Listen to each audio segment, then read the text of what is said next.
Okay, good afternoon, everyone. I'm R1 Porter, managing partner of the Porter Law Firm, and I'm here with Prince's family.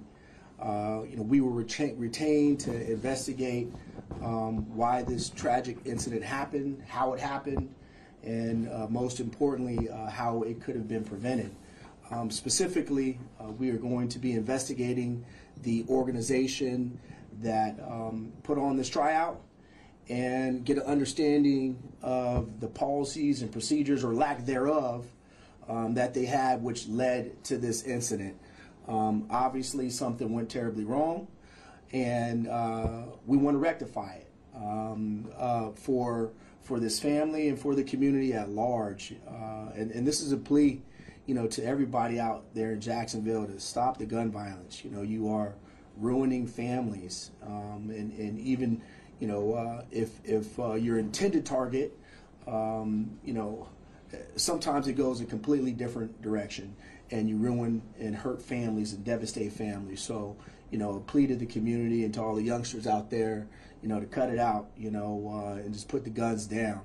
But we also have to take responsibility for the things that we do as leaders and as adults and as organizations to make sure that we're putting in the proper policies and procedures. If you cut corners, things happen, and that's just the reality. So we're here to look into that.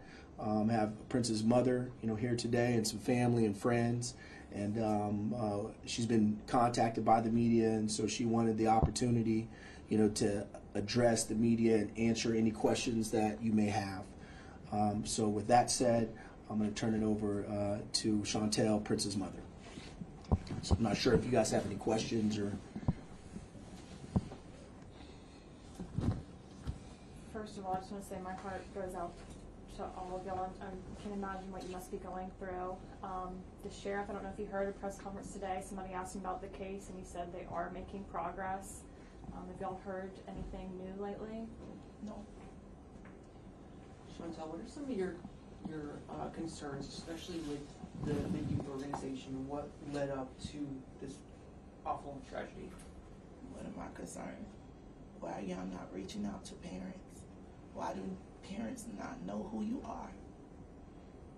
Had I known, I doubt they would have gave my son a ride, because I would have picked him up myself. So Prince went for a ride with the coach, and they never asked your permission? Correct. They didn't even know who I was.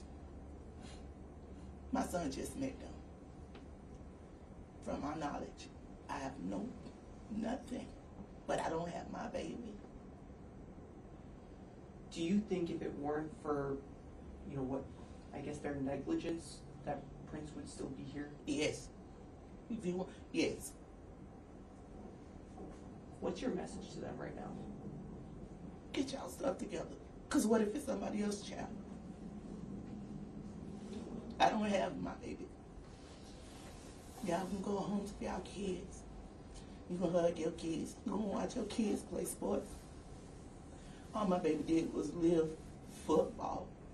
He go to church. He kept kids out of school. I can't get up and take him to school. I can't go watch him play outside. I can't hug my baby. I can't kiss my baby good night. Why? Because you couldn't make a phone call and ask me, was it okay?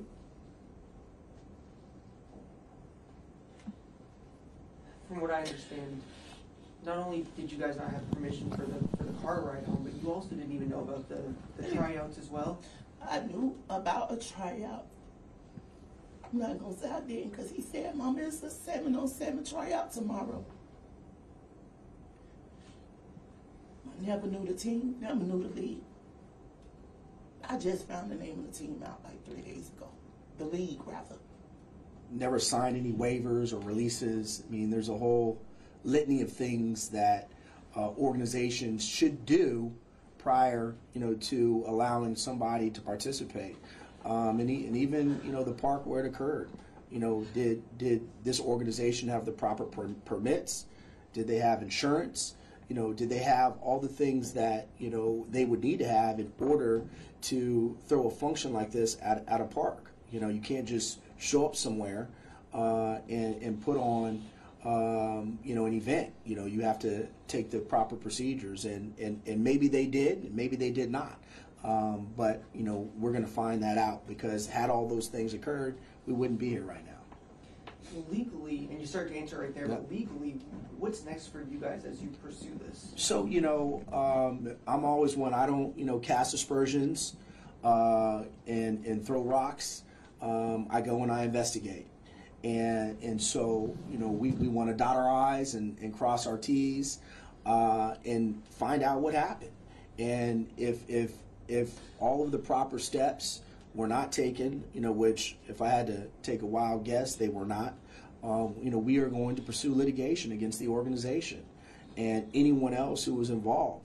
Unfortunately, when you hit someone in the pocket, it makes them think twice about what they're doing and make sure that they are following the necessary steps that they need to follow to protect, the community and our children.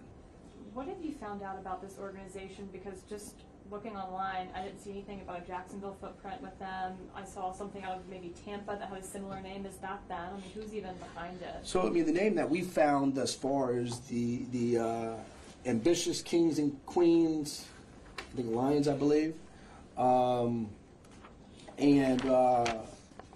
Ambitious Kings and Queens Lions Youth Organization. This name was on the flyer that was sent out to these kids that we were able to get our hands on. I'm not sure if this is the exact organization. We're looking into it, but it is an active Jacksonville organization. So we're going to be looking into it, and we're going to see what they're about and who they are. And if this is the wrong one, then we'll advise as well. But on the flyer was this name. And how was the flyer distributed to the children? Chantel? We never got a flyer. We got a flyer. It was texted to me. Another kid in the community got it. Who went to the trials? Went to the trials. He had it on his phone and sent and brought it to us. He was like, this is the team we was playing for. Because he wanted me to know what they tried out for. And did the press release say you weren't aware he was going for the tryout that day? I'm not sure. She was He aware. was aware that it was a 7 for 7. We know that. He said it was a 7-on-7 tryout. I would clear that part. He said he was going on 7-on-7 tryouts. That's what he told us. Is that like 7 versus 7, 7 yes. football team? Okay. Did he know anyone else that was participating? It was him and his friends in the neighborhood. They were in the car with him. My thing is this. Y'all are not contacting parents. Y'all not following protocol. My son has played for another team before. And those people would not take him home without contacting me and asking, was it okay? And were they going straight home, or did they take a different route? Do we know? We wasn't there. My son didn't get to come home. And he can never come home again. Because he rode in the car with somebody. So y'all imagine Christmases and birthdays, New Year's, holidays. I don't get that. And I'll never have it again. I should not have to go off the memories of my 13-year-old.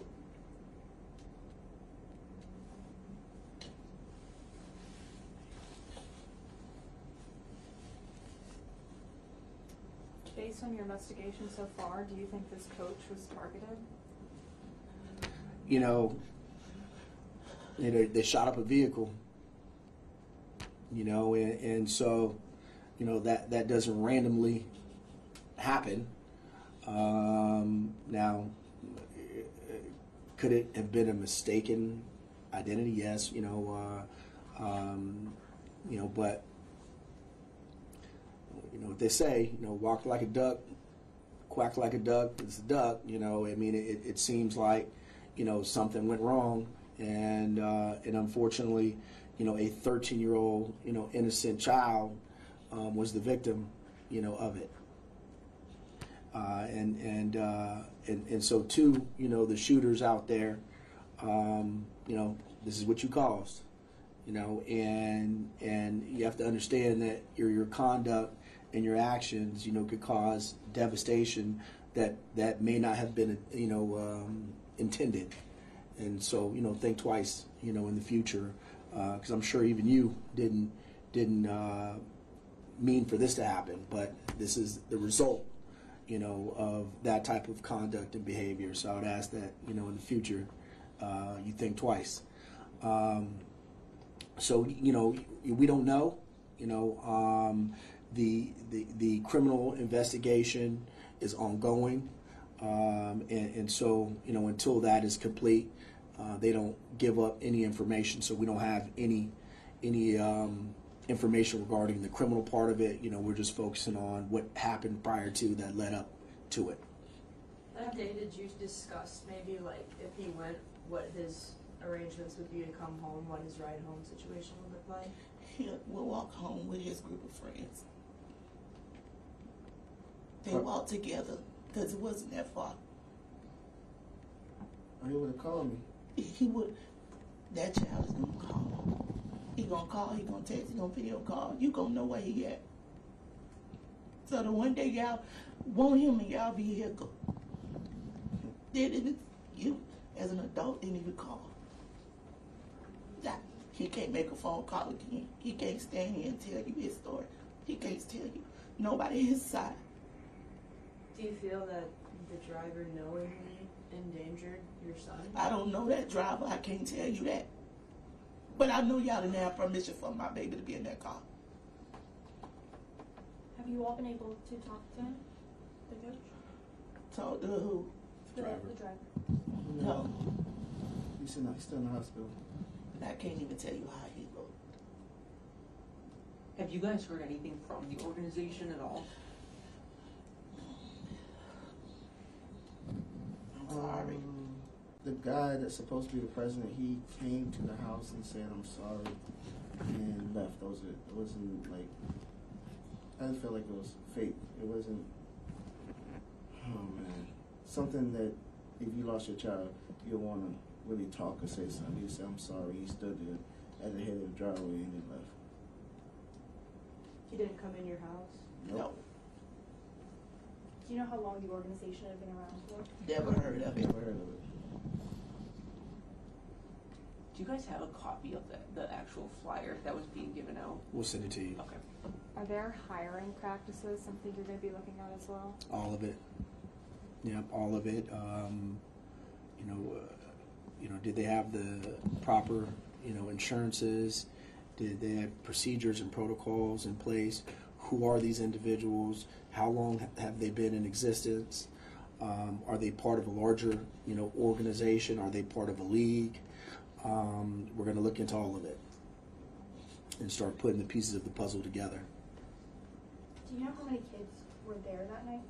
No. At the actual tryout, no. I think at the end of the day, it comes back to the fact that you lost your son. What is it? How do you want your son to be remembered? Who he was. My baby, he was a good kid. And he tried to keep everybody happy and everybody out of trouble. Oh, so And they took that from me. he made everybody get up. Everybody, come on, we all going to church Going to together. church. He made sure his friends were in the house. He has one friend that seemed like he ran away every other day. And he said, "Pops, we're going outside. Come stand to the head of the driveway." Because he ran away again. I was like, "But you're not his daddy." Tell him, I know he had. I know he had. He'd go take him and take him back home. Or he'd sit on his porch and talk to me on video call and say, "Hey, you know where I'm at. Come get me about 5 minutes." He in there. The police done got him again. Or he'd tell his friends, "If you don't go to church with me today, you can't talk to me all week. You can't come to my house and eat." Because all the kids come to my house and follow him and eat in my house every night. If you was to come to my house right now, you're sitting outside waiting on me to cook.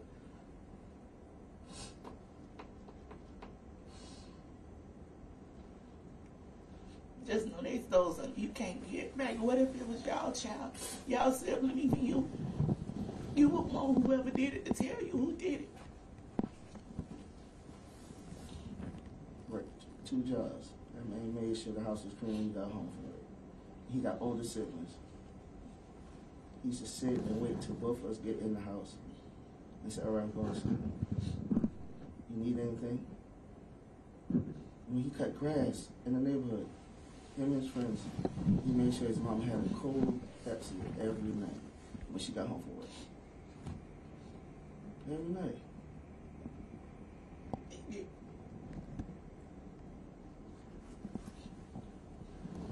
We got this little game we used to call Big Bank, Take Little Bank.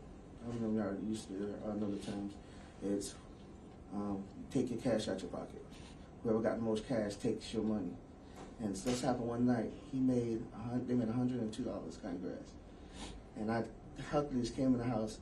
I had $20. He said, oh, I got you tonight. Big bank, take little bank. He slammed the money on the table. I was like, oh man, I ain't got no but $20. Thank you, appreciate it.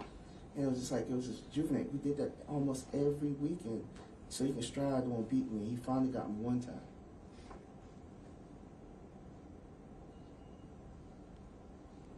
Coolest kid you ever meet, man. Coolest. Respectable. They took something away you can never get back. I have to live off memories of him. And I shouldn't have to. It's not fair. Is it not fair at all? And just to be clear, you feel the negligence here was the fact that there was no type of effort made to reach out to you before he was put in that car? Is that Even prior to that, I mean. Who called me? What was the team? What was the lead? I just found this out. What was the application that you fill out as a parent? Where's the money you're supposed to pay for the equipment, or you sit down and learn about the team? We don't know that. Yeah, what are the releases? As a parent, you just don't drop a kid off at the park and let them play football. There are many documents that you have to sign, Right. waivers, etc. So, it started bad and ended worse. Yeah, we was in Home Depot. This Jim, I don't even know him. He said he grabbed me in the middle of the store and was like, your son was raising money for that football team. How? How? I don't know about that. There's a stranger walked up to us and said this. How is he raising? said what? Asking for The donations. kids were picking up donations for this same league. So, again, and you see what type of person, Prince was: ambitious, responsible, a go-getter. And so that doesn't surprise me. He trying to do something positive, for himself and his friends and his community, raising money, doing everything that he needs to do, but without, the proper guidance, ends in tragedy. Do you feel the negligence started before your son even showed up that day? Yep. We don't know nothing about it. I just want everybody to remember as him, man, he amazing. If you go in our neighborhood, all the older elderly people, he saw them carrying groceries, outside the yard, cleaning the yard, he will go take over. Don't worry about that guy. I don't want nothing from you. I don't need nothing. I'm okay. Thank you. You have a good day. But 13 don't got a mind like that. My mind was like that at 13.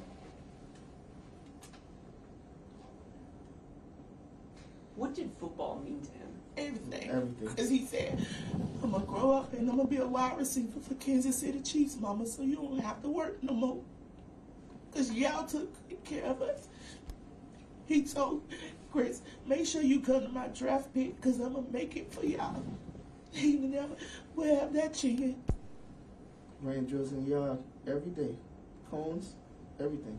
He go in the house, get his helmet, his old jersey from his old team, pads and all, in the yard. Rain and all. Even if he played by himself, he was playing with that football. I don't got no dirt in my front yard. I mean grass, it's nothing but dirt. Every day, cleats. So he must have been excited to be potentially being on a team and to have them not, from what you've been able to see so far, live up to their end of the bargain must be just. It's devastating. For our last conversation, which I don't want to say because it would be inappropriate, for us to have that last conversation, it hurts. hurts. What was the last conversation? Was he talking about the team? No, It was a daddy-son yeah, conversation. It was the last conversation I had with him.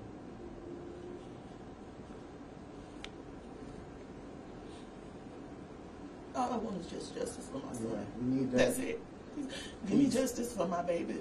Try to give me a little peace of mind, because I'll never have peace because he's not with me. Give me that much. Somebody knows something, why not say it? That's all I want.